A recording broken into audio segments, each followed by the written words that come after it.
శివన్నారాయణ అయితే ఇంకా పారిజాతాన్ని అలాగే జోష్నాని ఇద్దరికైతే గడ్డి పెడతాడు. ఇంకా ఇంటికొచ్చిన అల్లుడిని తను రేపు పూజకు రావాలని చెప్పని మీరిద్దరే వెళ్ళి తనను ఒప్పించి తీసుకొని రావాలని చెప్పని.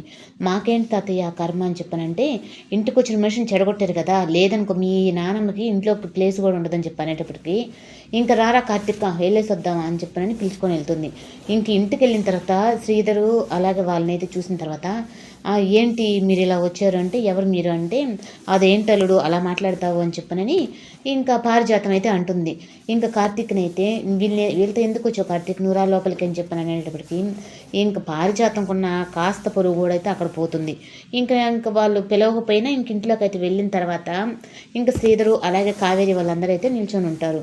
ఇంకా జోష్న అయితే కూర్చోకుండా పారిజాతం అయితే కూర్చుంటుంది. అప్పుడు కూర్చో జోష్న, ఇది మీ మామయ్య ఇల్లే కదా, మనకేంటి మొహమాటాలు అవన్నీ చెప్పని అంటూ ఉంటే ఇంకా తనైతే మాట్లాడుతూ ఉంటుందన్నమాట.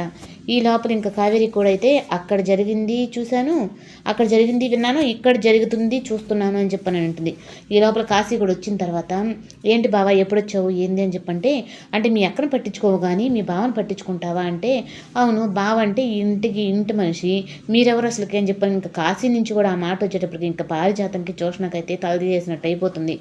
ఇంక వీళ్ళిద్దరిని చూసే శ్రీధర్ అయితే ఇంకా కాలు మీద కాలు వేసుకొని, ఏంటి విషయం చెప్పండి అని అనగానే, రేపు నువ్వు కానీ రాలేదంటే మీ మామయ్య గారు నన్ను ఇంట్లోకి రానిరల్లుడు అంటే, మరి నేను ఇంటికి వచ్చినప్పుడు నేను ఆ ఇంటి అల్లుడిని మీకు తెలియదా అని చెప్పని ఇంకా శ్రీధర్కి తగ్గట్టుగా తనైతే మాట్లాడతాడు.